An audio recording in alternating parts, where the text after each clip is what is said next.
আমরা খেয়াল করেছি বিগত কিছুদিন ধরে কিছু মানুষ, কোটি সংখ্যক কিছু মানুষ এই ব্যাপারে বিভ্রান্ত ছড়ানোর চেষ্টা করছে। আপনাদেরকে পরিষ্কারভাবে উদ্দেশ্য করে বলতে চাই, বিএনপি সরকার সংসদে পরিকল্পনা উপস্থাপন করবে।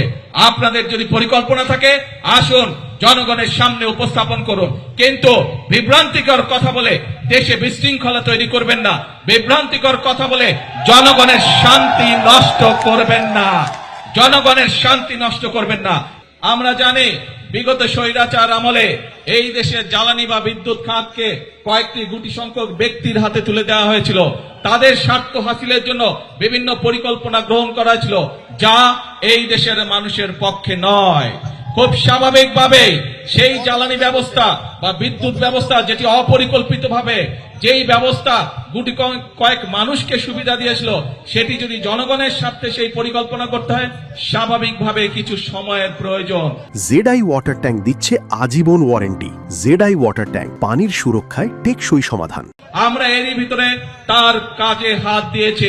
ইনশাআল্লাহ সমগ্র বাংলাদেশের মানুষের সামনে আগামী 10 বছর আমাদের জ্বালানি পরিকল্পনা কি হবে, আগামী 10 বছর ইনশাআল্লাহ বাংলাদেশের বিদ্যুৎ ব্যবস্থা কি হবে, সেই প্রস্তাবনা আমরা জাতীয় সংসদে উপস্থাপন করব। জাতীয় সংসদে উপস্থাপন করার মাধ্যমে আমরা পরিকল্পনা দিয়ে সেই কাজ আমরা শুরু করব, যাতে করে স্কুল কলেজ হোক, হাসপাতাল হোক, মিল কারখানা হোক, বাসা বাড়ি হোক, মানুষ ঠিকভাবে বিদ্যুৎ পেতে পারে। গাড়ি ঘোড়া সবকিছুতে, মোটরসাইকেল সবকিছুতে যাতে গ্যাস মানুষ ঠিকভাবে পেতে পারে, সেই পরিকল্পনা আমরা গ্রহণ করব।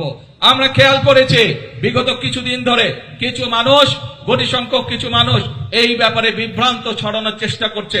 আপনাদেরকে পরিষ্কারভাবে উদ্দেশ্য করে বলতে চাই, বিএনপি সরকার সংসদে পরিকল্পনা উপস্থাপন করবে।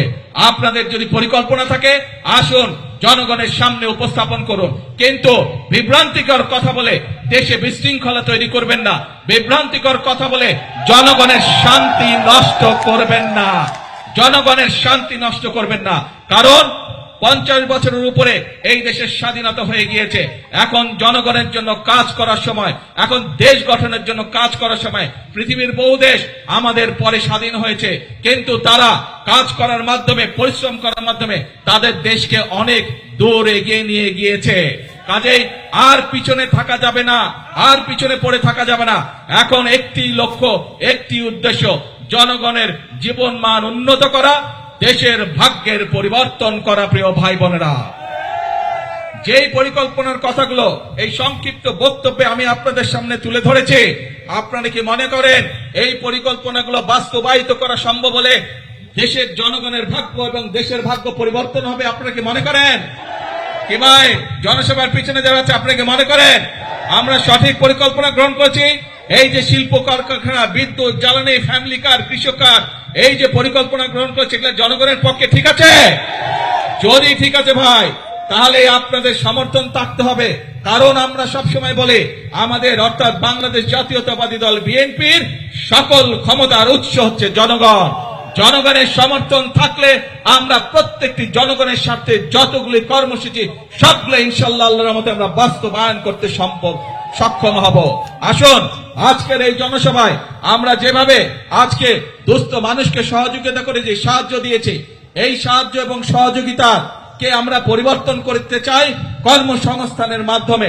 সেটি দেশের ভিতরে হোক, সেটি আমাদের তরুণ সমাজের সদস্যদেরকে বিভিন্ন প্রশিক্ষণের মাধ্যমে বিদেশে প্রেরণ করাই হোক না কেন। অর্থাৎ আমরা চাই প্রত্যেকটি বাংলাদেশের প্রত্যেকটি মানুষ, 20 কোটি মানুষের 40 কোটি হাত, প্রত্যেকটি হাত শ্রমিকের হাতে রূপান্তর করতে চাই আমরা, যাতে করে প্রত্যেকটি মানুষ দেশ গঠনে ভূমিকা রাখতে পারে, যাতে করে প্রত্যেকটি মানুষ নিজের হাতের পরিশ্রমের মাধ্যমে নিজের এবং পরিবারের ভাগ্যের পরিবর্তন করতে চায়।